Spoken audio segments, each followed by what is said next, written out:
ninyo sa Facebook, sa page sa New Tabernacle. Sa account sa New Tabernacle. So, naka-open mo sa page sa New Hope. Kabantay mo sa devotional na ito na posting. Ano? Yung mga tiwag rin na. So, na-i-post yung video na dito na devotional na mga scripture per day. So, kada adlaw, nasa siya i-guide ninyo kung saan na Bible verse yung basahon, kung saan yung Bible verse na tunan. Okay? So, kinsa mo yung naka-devotion si Lady? Amen? So, before na mag-start, mga po sa ta, kung yan naman po sa tungkol, let us pray. Nama the Father of God, we thank you, Lord, sa iyong presence, Lord, this morning, God, salamat po, Lord. Ito, Lord, ang tagpo Diyos sa mga God, sa pang praise and worship, Lord. You are here, you are with us, God. Lord, we believe, Lord, that you are going to speak this morning, God, sa iyong congregation, Diyos, salamat Pino. Ang napulong, we pray, Lord, that you will maghahatay sa mga Diyos, wisdom as we talk about your message this morning, God, as we learn more about you, Lord, in the Bible, God, in our life, Lord, and all the stories in the Bible, Lord. Salamat dito kay Iya sa mga Lord, sa Lord, sa mga bulog this morning, God. In the mighty name of Jesus we pray. Amen and amen. Okay. Kinsa may nakabalo sa tuwang Bible verse sa devotion na nato gabi. Mukha na rin mga nag-devotion doon. Nasa asa makita ako ang devotion ng gabi? Sa Exodus 29 to Exodus chapter 29 to 29 taman sa chapter 30. So karon maglawa ato ang tukiyon ang chapter 29 nagsugod siya sa verse 1 taman na sa 19. Kaya itong naman yung katawan verse chapter 13, yung taas niya kung musugod mo nga makakamuli, pero karoon, muburo na mubura, so tama na sa verse 19, okay? So mga na-notebook o paper, notebook, i-anam na ninyo, wala, pwede yung cellphone, o may cellphone, pwede ang inyong operation ng brain cells. So karoon, magamit din niya yung mga brain cells ninyo, okay? So ang mga walay Bible, pwede na manataw dali sa TV, tama sa Ginoo sa provision sa kanyang TV. Igamit niya ako mga isuon hatay sa ato ang mga paghinangalan. So mga walay Bible, pwede mo lang tayo today, pero ay igamit siya dalawa na huwag mo yung paulihin ng Bible. Okay, Exodus chapter 29 verse 1 hanggang sa 19. Di makita na ng amen. Sige, magdungan nagbasa, nagsitas-taas na ba ni? Di ka puno naman sa isunipis. Okay. So, wala sa dali na ito. Verse 10, siya, then the Lord said to Moses, ako 29.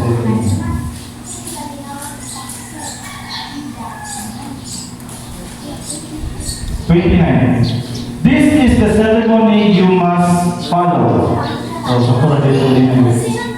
This is the ceremony you must follow. When you consecrate Aaron and his son to serve me as priest, take a young bull and 2 rams with no defect. Ang sabi nito? 2 bull and 2 rams with no defect. So kaming duha nga ipaandam ni Lord, kinahanglan ang katong kinabataan o kinahanglan wala siya defect. Okay, namin Bible, pwede ko siya highlight ang no defect o young.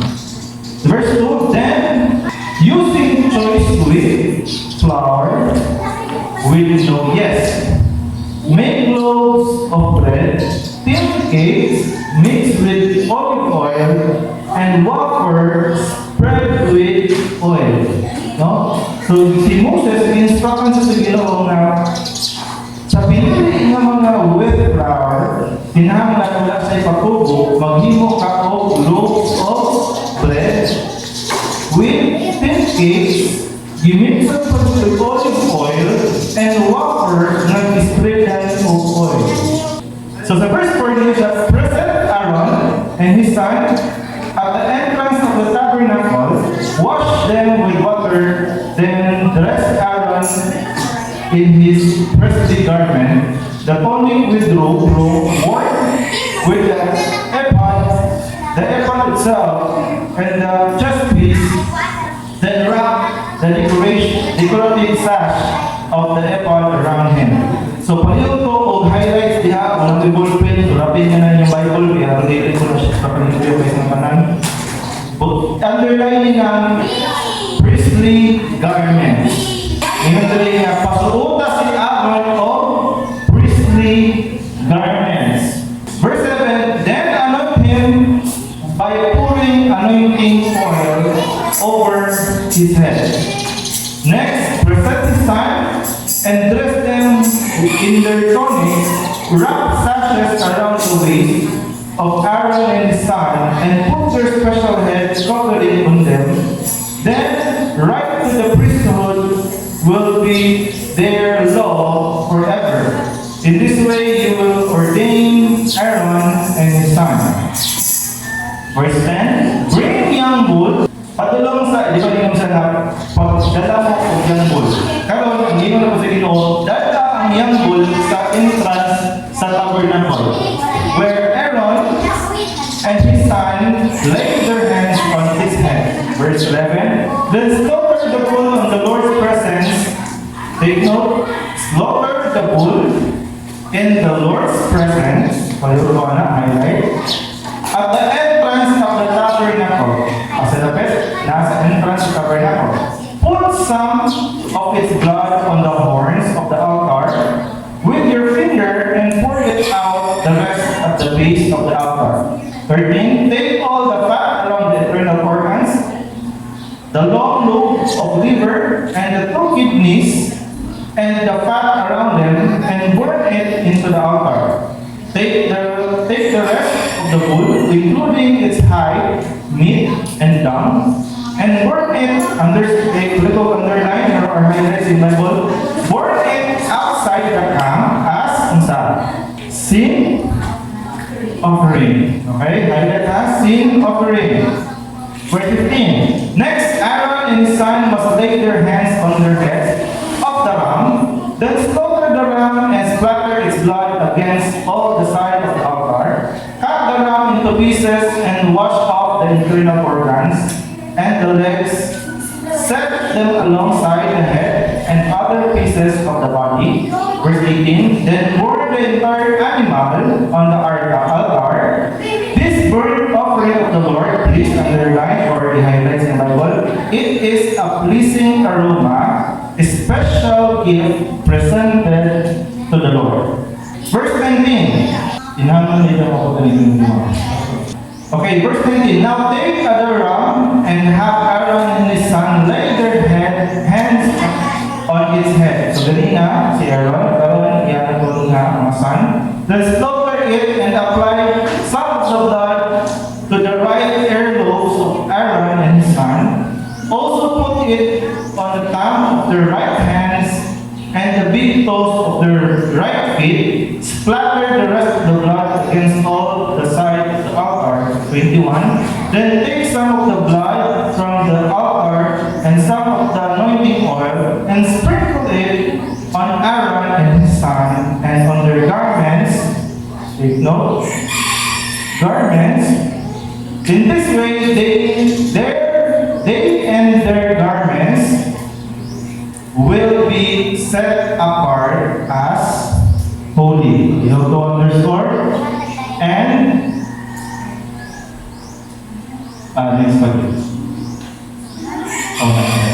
So, dito na sa yung Bible, palit ko o palit ko o highlights anang their garments will be set apart as holy. Okay. There are 5 things nga to ang may bawaan diri ani nga verse. So, kung sa man yung mga butang na kinahanglan na umibaw ka nun eh. Ikong tawag yung tayo, no? Ang versikulo, nag-story lang sila sa about sa halal. So, sa mga konti, usap ka nga niyo, halal naman eh. Next. Di ba? Ano daw sa yung basa Bible, basta dili, interesting ang story na next.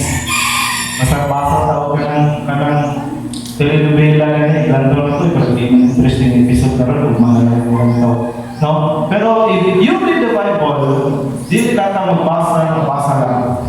Kinahanglan na kakunan na siya. Okay, number 1 na ito, kinahanglan na ito timanaan in this verse. Number 1, kung sige buhat na sa verse, first part sa verse. Ingon sa tali, this is the ceremony you must follow. Okay, kanina ceremony, nga giingon diri aning versikulo. According sa verse 42, palihog ito lang tawag sa verse 42, same chapter verse 29. Yes, sa verse 42, this burnt offering, sa ba yung nagkipuhat? Di ba nagsulong sila? O offering? Yan siya dito. This burnt offering are to be made each day from generation to generation. Meaning, gikan sa ilang henerasyon ni Aaron, tamang sa henerasyon karon, dapat ilang burnt offering ginabuhat din sa termin. Offer them asa in the Lord's presence at the tabernacle entrance. There I will meet with you and speak with you. Okay. Pangutagan tamo karon. Niingon sa Bible, kinahanglan ni siya mahitabo o gina-practice niya ceremony generation to generation. Akong question sa mga nag-study ani sa inyo sa inyong devotional, nahitabo pa ba sa karon? Isa nyo yun nga, nahitabo pa ba sa karon? Ganun yan, ceremony lang nilubuhat karon. Nahitabo pa sa wala na? Wala na? Nahitabo yan pa siya. Pero dili nasama sa practice nila sa una. Okay? Sakto na to ha? Okay. The answer is yes. Nahitabo gyapon ang ginabuhat nila, pero not in the same manner or the same way. According diha sa Romans chapter 12 verse 1, niingon sa dali, and so their brothers si Apostle Paul. So dear brothers and sisters, I plead with you, go to give your bodies to God, because all of He has done for you.